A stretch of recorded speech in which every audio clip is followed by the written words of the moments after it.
Dalam video kali ini saya akan membagikan bagaimana cara membedah jurnal internasional, kemudian bagaimana melakukan review terhadap jurnal internasional. Sebenarnya ini khusus untuk mahasiswa ya, atau adik-adik mahasiswa yang saat ini sedang berjuang dalam menyelesaikan tugas akhir atau skripsi. Jadi adik-adik mahasiswa semangat ya, meskipun dalam masa pandemi corona, adik-adik mahasiswa tetap semangat dalam mengerjakan skripsi atau proposal skripsinya.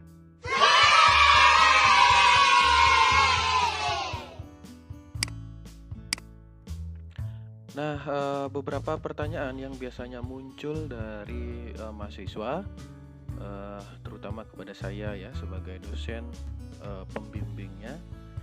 Yang pertama adalah bagaimana sih Pak cara download jurnal internasional. Nah ini saya akan mungkin membagikannya di video berikutnya ya. Sebenarnya ini sangat mudah karena kita sudah dibekali dengan gadget, laptop dan koneksi internet yang lumayan lah ya untuk zaman sekarang. Jurnal internasional itu sebenarnya ada dua ya, ada yang free access atau gratis, ada yang juga berbayar. Nah untuk adik-adik mahasiswa saya sarankan cari saja jurnal internasional yang free, yang gratis ya. Yang kedua adalah apa saja sih Pak bagian-bagian dari jurnal internasional, itu akan saya jelaskan di video kali ini. Kemudian bagaimana cara membaca jurnal internasional dan bagaimana cara mereview jurnal internasional. Jadi poin 2 sampai 4 itu akan saya jelaskan pada video kali ini. Nah, sebelum lanjut kita sendiri harus mengenal ya apa sih itu jurnal internasional. Nah, menurut Pedoman Operasional Penilaian Angka Kredit Kenaikan Jabatan Akademik atau Pangkat Dosen tahun 2019, suatu jurnal internasional itu harus memiliki kriteria. Nah, ini ada beberapa kriteria dari poin A sampai K ya. Yang pertama adalah karya ilmiah yang ditulis dengan memenuhi kaidah ilmiah dan etika akademik. Sebuah jurnal internasional, nah itu dikatakan sebagai jurnal internasional, itu harus memiliki indikator. Yang pertama adalah diterbitkan oleh perguruan tinggi atau penerbit yang kredibel dan terindeks oleh basis data internasional yang bereputasi. Nah, contoh pengindeks yang bereputasi adalah Web of Science atau disingkat WOS dan Scopus, dengan memiliki SJR jurnal kurang dari 0,15 atau memiliki jurnal impact factor WOS kurang dari 0,05. Nah, selain jurnal internasional ada juga yang disebut dengan jurnal internasional bereputasi. Ini nilainya paling tinggi ya. Adapun indikatornya adalah yang pertama diterbitkan oleh asosiasi profesi ternama di dunia atau perguruan tinggi atau penerbit yang kredibel. Yang kedua, terindeks dalam basis data internasional bereputasi yang diakui oleh Kemenristek Dikti seperti Web of Science dan atau Scopus dengan SJR jurnal paling sedikit 0,15 atau SJR jurnal di atas 0,10 dan berada dalam kuartil 3 atau Q3 atau memiliki impact factor WOS paling sedikit 0,05. Nah, sebuah karya ilmiah yang merupakan hasil-hasil penelitian itu agar bisa bermanfaat bagi halayak umum itu harus dipublikasi. Nah, di mana kita bisa mempublikasikan hasil penelitian? Itu ada beberapa cara. Itu yang pertama adalah seminar ilmiah. Seminar ilmiah bisa berskala nasional, ada yang internasional, dan hasil atau output dari seminar ilmiah ini adalah nanti berupa buku proceeding ya yang memiliki ISBN. Kemudian berikutnya, publikasi bisa dilakukan di jurnal ilmiah. jurnal ilmiah ada yang berskala nasional, ada yang internasional. Yang nasional ada yang kategorinya tak terakreditasi, kemudian ada yang terindeks, kemudian ada yang terakreditasi, dan biasanya ini muncul di website SINTA. Yang internasional ada yang internasional biasa, yaitu hanya ber-ISSN, kemudian terindeks internasional, kemudian ada yang terindeks bereputasi seperti yang dijelaskan sebelumnya. Nah, yang akan saya bahas ini adalah yang jurnal internasional terindeks. Berikut adalah beberapa pengindeks jurnal ya. Ada banyak sekali pengindeks jurnal, ada DOAJ, Google Scholar, dan banyak. Akreditasi oleh SINTA, kemudian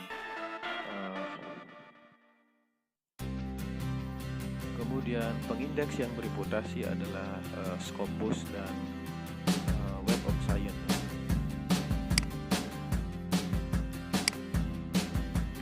Berikut adalah jurnal internasional yang diterbitkan oleh beberapa publisher yang kredibel, yang bereputasi ya. Contohnya Journal Public Health dari Elsevier, Journal of Public Health dari Springer, Asian Pacific Journal of Public Health dari Sage, kemudian Public Health Nursing dari Wiley. Nah, ini adalah beberapa jurnal internasional yang bereputasi. Berikut adalah, adik-adik mahasiswa ini sekarang diwajibkan untuk melakukan publikasi di jurnal ilmiah ya. Jadi tidak hanya lulus itu tidak hanya membawa skripsi, tapi juga harus mempublikasikan hasil penelitiannya di jurnal ilmiah. Kemudian apa sih tipe-tipe artikel yang ada di jurnal internasional? Itu yang pertama adalah full article atau original article. Nah, ini adalah hasil dari penelitian ya, completed pieces of research. Kemudian yang kedua adalah letters atau rapid communication atau short communication. Ini adalah bagian dari penelitian yang harus secepatnya dipublikasi ya, karena kebaruannya tinggi, urgensinya tinggi, jadi harus cepat dipublikasikan.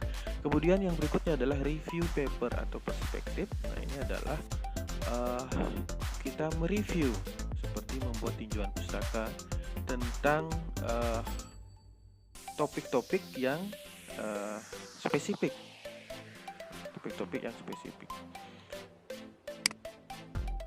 Kemudian struktur umum dari full article atau original article, yang pertama adalah judul, ada kemudian penulis, ada abstrak, ada kata kunci, kemudian teks utamanya, ada introduction, method, result, dan diskusi, dan juga dilengkapi dengan konklusi atau kesimpulan. Main teks ini juga sering disingkat dengan IMRAN.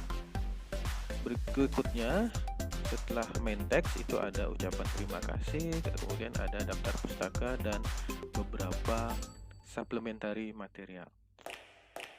Nah, berikut adalah contoh artikel dari salah satu jurnal internasional yang diterbitkan oleh Elsevier. Kita lihat bagian-bagiannya. Nah, ini adalah nama jurnal, diikuti oleh volume, tahun, dan halaman.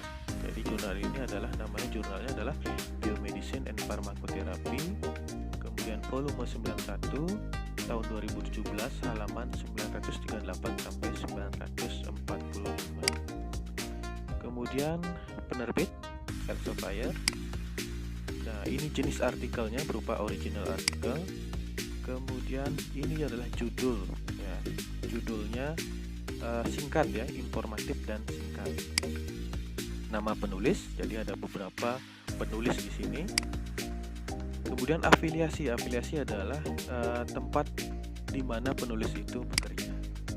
Info artikel berisi info tentang kapan revisinya, kapan diterimanya. Kemudian ini adalah Digital Object Identifier atau DOI untuk memudahkan nanti searching artikelnya. Kemudian abstrak berisi ringkasan isi artikel. Jadi ini seperti miniatur ya, miniatur artikel. Semuanya ada di sini dari kenapa penelitian ini dilakukan, kemudian metode, hasil, semua diringkas di sini. Bagian berikutnya adalah kata kunci. Kata kunci ini adalah seperti kita biar lebih mudah ditemukan di mesin pencari ya.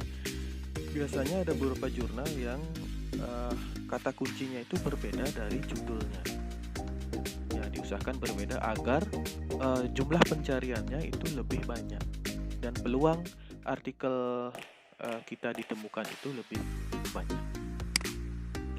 Kemudian di bagian introduction atau pendahuluan, latar belakang di sini berisi uraian masalah secara umum dan khusus juga solusi atas permasalahan.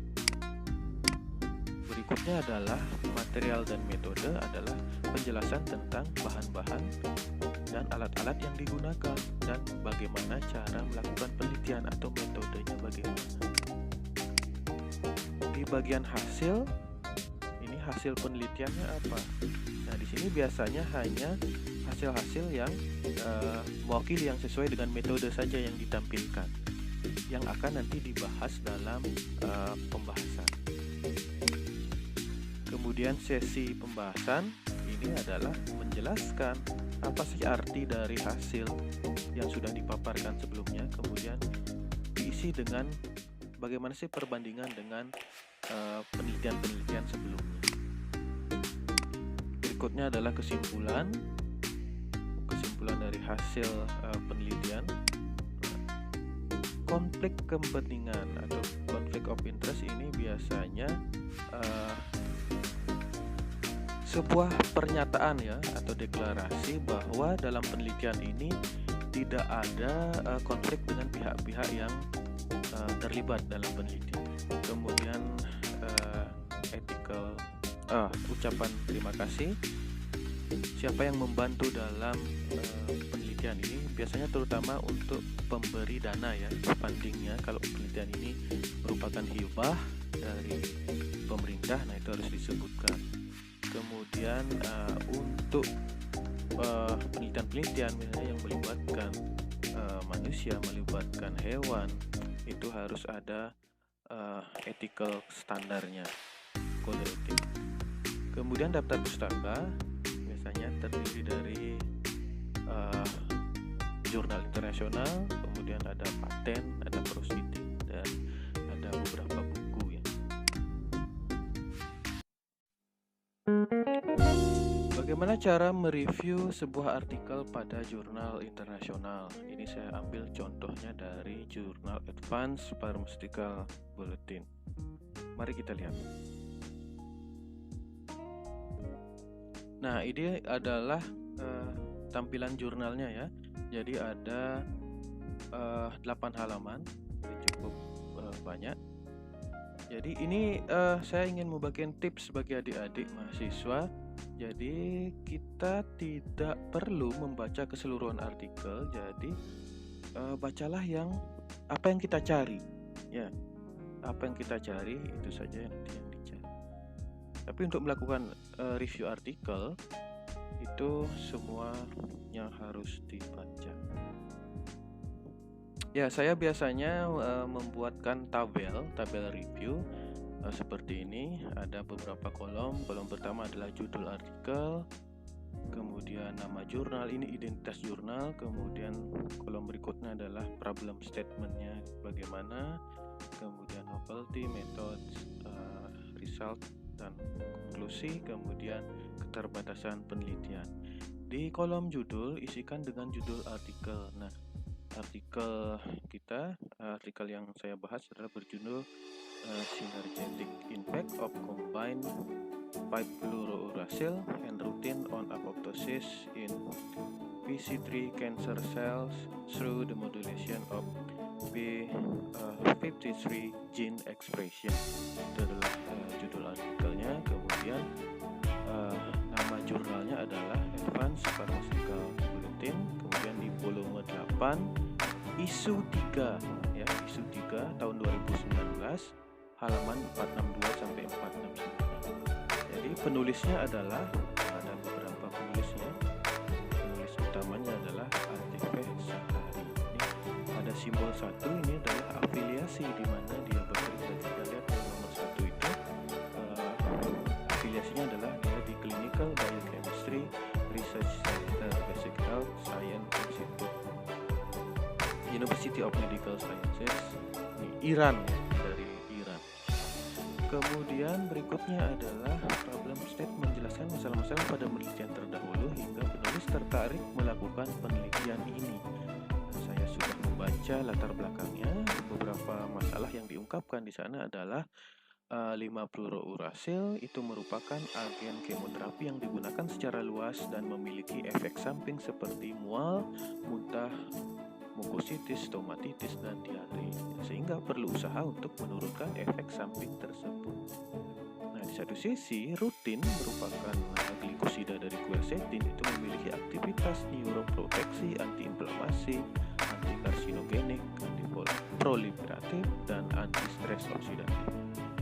Lebih lanjut lagi, dibahas rutin merangsang apoptosis banyak lain sel kanker, di samping menurunkan ekspresi gen BCL2 dan meningkatkan ekspresi gen P53.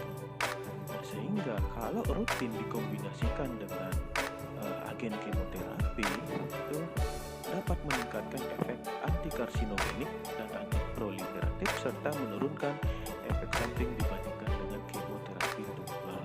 Itu adalah alasan kenapa penelitian perlu dilakukan. Kemudian di bagian kebaruan, temukan kebaruan penelitian di latar belakang. Bahkan sangat jelas dijelaskan di sana, belum pernah dilaporkan efek sinergis dari kombinasi kemoherbal 5-FU dan rutin dalam apoptosis ekspresi gen P53 dan BCL2 signaling protein dan PG3 prosthetic cell. Ini adalah kebaruan dari penelitian tersebut. Untuk metodenya ada beberapa metode, jadi tidak akan saya jelaskan semuanya di sini. Jadi yang pertama adalah uji viabilitas sel. Nah, ini menggunakan MTT-Assay ya. Jadi MTT-Assay itu sudah protokol, jadi dituliskan saja di sini secara detail.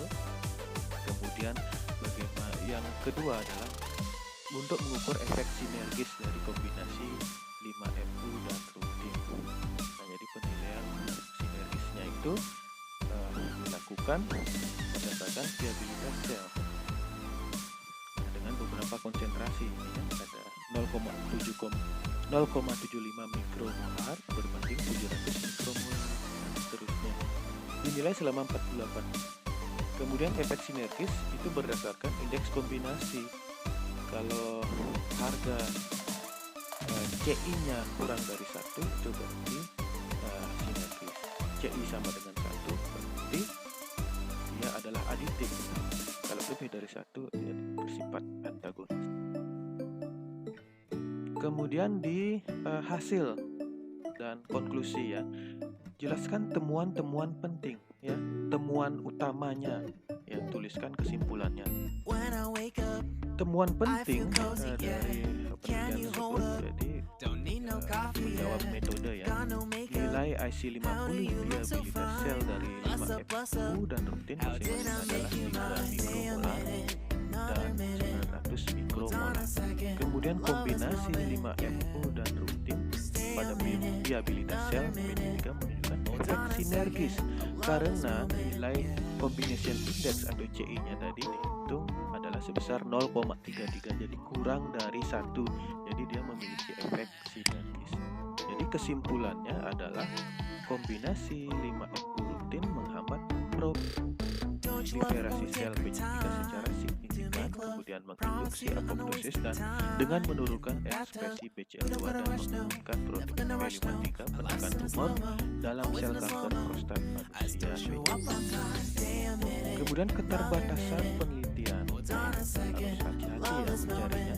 Nah, kebetulan di jurnal ini dijelaskan keterbatasannya, yaitu dalam penelitian ini belum dipelajari efek kombinasi 5-FU rutin pada faktor siklus sel seperti G2B1 dan NF-kappa, P38 jalur katapase dan Jadi untuk studi berikutnya nanti agar difokuskan pada efek kombinasi rutin dan 5FU pada faktor-faktor yang dijelaskan di atasnya. Jadi itulah secara singkat ya saya menjelaskan bagaimana cara membuat review dari sebuah artikel. Jadi untuk mereview artikel lain ya tinggal dilanjutkan saja. Ya. Sekian video dari saya. Untuk adik-adik mahasiswa tetap semangat mengerjakan skripsi meskipun pandemi corona, dan semoga bermanfaat video saya kali ini. Terima kasih.